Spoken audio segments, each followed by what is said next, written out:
ఓం దుమ్ దుర్గాయై నమః. ఓం అస్మద్ గురుభ్యో నమః. అయితే ఇక విశ్వశృంగుడిని తీసుకొచ్చి ఉంచాడు కదా. ఉంచిన తర్వాత మళ్ళీ వసంతకాలం వచ్చింది.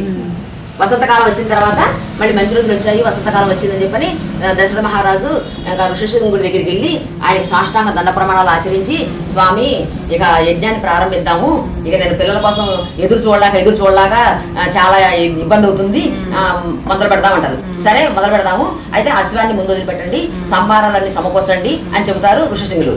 చెబితే అప్పుడు సుమంత్రుడు అన్న కదా వాళ్ళ మంత్రి, సుమంత్రుడిని పిలిపించి రాజుగారు ఇప్పుడు మీరు వెళ్ళి కాశ్యపుడు జాబాలి, మన వశిష్ఠుడు, వామదేవుడు వీళ్ళందరూ ఉన్నారు కదా మన గురువులు, మన పురోహితులు, వాళ్ళని త్వరితగతిన తీసుకురా, వెళ్ళి మర్యాద పూర్వకంగా వాళ్ళకి తీసుకురా అని చెప్పి పంపిస్తాడు. ఆయన వెళ్ళి వాళ్ళని తీసుకొస్తాడు, ఋషుల్ని గురువుల్ని ఆచార్యుల్ని తీసుకొస్తాడు. తీసుకొచ్చిన తర్వాత మరి ఏంటి రాజు అంటే వశిష్ఠుతో పెడతారు అంటారు దశరథ మహారాజు. ఇక నేను పుత్రుల కోసం ఎదురు చూడలేక నాకు దెబ్బ దిగుతుంది, ఇంకా మనం యజ్ఞం త్వరితగతిన మొదలు పెట్టాలి, కార్యక్రమాలన్నీ తొందర పూర్తవ్వాలి, విధి విధానం ప్రకారం ఏది ఎలా జరగాలో అలా చెయ్యాలి. అయితే ఋషిశృంగుల వారు చెప్పినట్లుగా మీరు ఆచరించండి, ఆయన ఏది ఎలా చేయాలని చెప్తారో దాన్ని మీరు దగ్గరుండి ఆ పనులు చేయండి అని చెప్తారు. సరే మహారాజా అలాగే చేస్తాము, అయితే ముందు గుర్రాన్ని వదిలిపెట్టాలి, అశ్వాన్ని వదిలిపెట్టాలని చెప్పని ఒక అశ్వాన్ని, మంచి అశ్వాన్ని తీసుకొని ఆ అశ్వంతో పాటు కొంతమంది సైనికులు, కొంతమంది పండితుల్ని కలిపి అశ్వాన్ని వదిలిపెట్టారు. ఫస్ట్ చేయాల్సిన పని అనమాట యజ్ఞానికి. అశ్వాన్ని వదిలిపెట్టారు. వదిలిపెట్టిన తర్వాత ఇక మరి అక్కడ సరయూ నదికి ఉత్తరం వైపున జాగాలో చేద్దాం ఉంటారు కదా యజ్ఞాన్ని, ఆ ఉత్తరం జాగా అంతా శుభ్రం చేపించి దానికి శాంతి పూజలు చేసి ఆ రాజుగారు చెప్తారు అక్కడ పనులన్నీ పూర్తయిపోయి ఒకసారి వచ్చి మీరు చూడండి అని చెప్పని.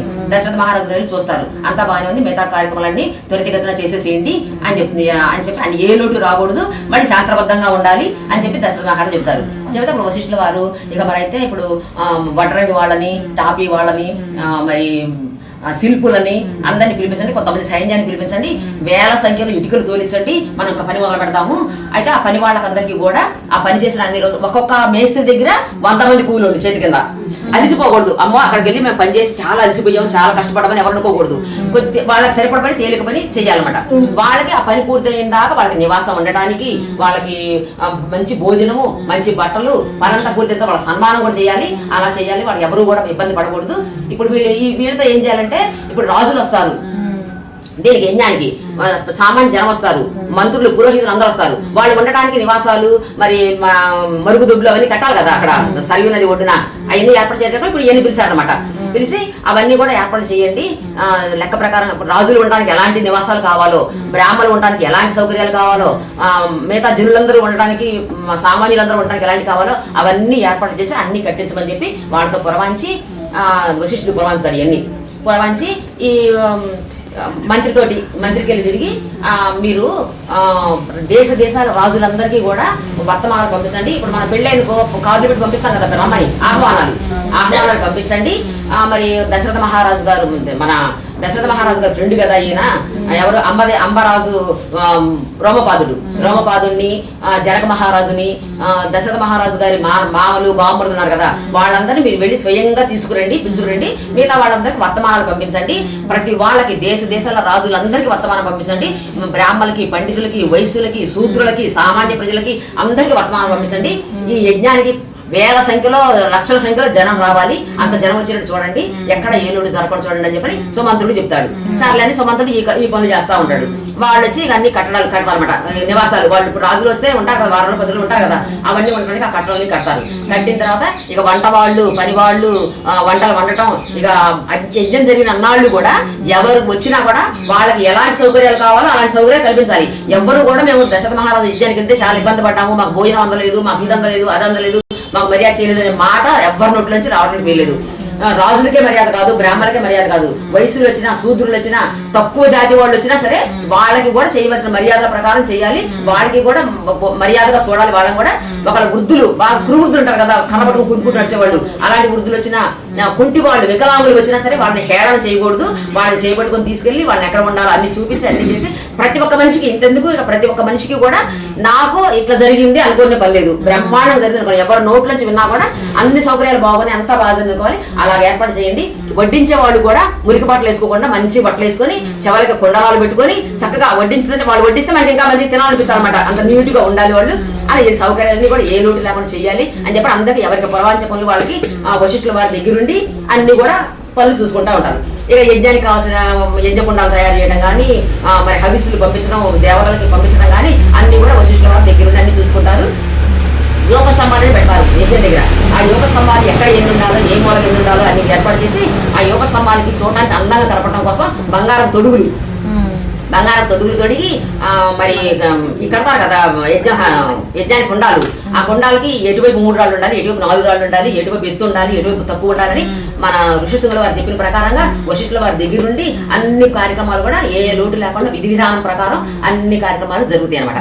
ఈ లోపల గుర్రాలు వదిలిపెట్టారు కదా అశ్వాన్ని, ఆ అశ్వం కూడా ఇక్కడికి వచ్చేసింది, సరయుల దగ్గరికి వచ్చేసింది. అన్ని దేశాలన్నీ తిరిగేసేసి ఇక్కడికి వచ్చేసిన తర్వాత ఇక ఏర్పాట్లన్నీ పూర్తయిన తర్వాత రాజుగారు కబురు చేస్తారు, ఇక్కడ అన్ని ఏర్పాట్లు పూర్తయిపోయి మళ్ళీ మీరు ఒక యజ్ఞానికి వచ్చి ప్రారంభిద్దామని చెప్పని. అప్పుడు రాజుగారు మంచి ముహూర్తం చూసుకొని, మంచి వారం చూసుకొని, మంచి రోజు చూసుకొని ఒకరోజు యజ్ఞశాలలో ప్రవేశిస్తారు. యజ్ఞశాల ప్రవేశించిన తర్వాత ఇక ఫస్ట్ ఏం చేయాలంటే ఈ రాజుగారి భార్య రాణి గారు ఎవరంటే పట్టప్రాణి కౌశల్యాదేవి కదా, కౌశల్యాదేవి రాజు భార్య ఆ గుర్రంతో ఒక రోజు గడపాలి. ఆ గుర్రం సేవలో భర్తకి ఎలా అయితే సేవ చేస్తుందో అలాగే సేవ చేయాలి. ఆ గుర్రానికి భర్తతో గడిపినట్టుగా గడపాలి ఆ రోజంతా. ఎవరు పట్టప్రాణి కౌశల్యాదేవి కాబట్టి కౌశల్యాదేవి వచ్చి ఆ గుర్రపుశాలలో ఉండి ఆ రోజంతా గుర్రాన్ని సేవ చేసి గుర్రంతో గడిపిద్ది ఆ రోజంతా. దీనికి హోమాన్ని చేయడానికి హోమకర్తల్ని అందరికి పిలుస్తారు. ఇది ఉత్తరకామేష్టి కంటే ముందు అశ్వమేధం చేయాలి. అశ్వమేధం చేసి పుత్రకామేష్టి మొదలు పెట్టాలి. ఈ అశ్వమేధం 3 రోజులు జరుగుతుంది అనమాట.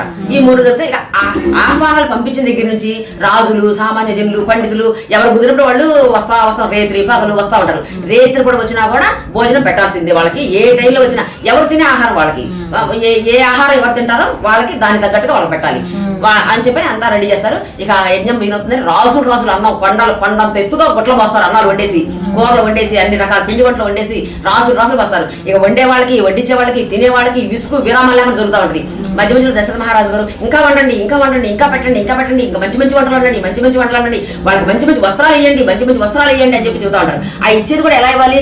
తీసుకోమ్మా, అట్లా కాదు, మంచిగా ప్రేమపూర్వకంగా సంతోషంగా మనం భగవంతుడికి ఎలా చేస్తాం అలా సంతోషంగా ఇవ్వాలన్నమాట. అలా చేస్తేనే దానానికి మంచి పని. ఇప్పుడు అన్నదానం చేసినా కూడా నేలకు పెట్టాం, పేదలకు పెట్టాం, వాళ్ళకి అన్న నీళ్ళు పెట్టాం అనకూడదట. భగవంతుడికి పెట్టేట్టు పెట్టాలంట. భగవంతుడు మనం ఎంత తృప్తితో ఎట్లా పెడతామో అలా పెట్టాలంట. ఈ వశిష్ఠులు వారు చెబుతారనమాట. అలా ఇసుక్కోకొని పెట్టండి, పెట్టే దానం చేసినా కూడా ఇసుక్కు లేకుండా విరామం లేకుండా పెడితే వాళ్ళకి తీసుకున్న సంతోషంగా ఉంటుంది. అలా పెట్టండి అని అన్ని ఏర్పాటు చేస్తారు. అలా అన్నదానం జరుగుతూ ఉంటాయి. 3 రోజుల పాటు యజ్ఞం విధి విధానం ప్రకారంగా ఎలాంటి విఘ్నాలు రాకుండా బ్రహ్మాండంగా జరిగింది. జనమంతా ఇప్పుడు ఎక్కడికి వెళ్ళి వరకు వస్తా అక్కడ అది బాగలేదు, ఇది బాగుంది చెప్పుకుంటూ పోతారు కదా. అలా ఏమని చెప్పుకున్నారు? అమ్మ దశరథ మహారాజు గారు ఎంత బాగా చేస్తున్నారు యజ్ఞం, వంటలు ఎంత బాగున్నాయి, మర్యాదలు ఎంత బాగున్నాయి, మనకి ఎంత బాగా మర్యాద చేశారు, మంచి బట్టలు పెట్టారు, ఆయన చల్లగా ఉండాలి, ఆయన మంచి పుత్రులు కలగాలి, మన రాజ్యం బాగుండాలి అని అనుకుంటూ ముచ్చట్లు చెప్పుకుంటూ పోతారు కదా నడిచేవాళ్ళు. అలా ముచ్చట్లు చెప్పుకుంటూ పోతారంట. అది విని దశరథ మహారాజు గారికి ఎంతో సంతోషమైందంట.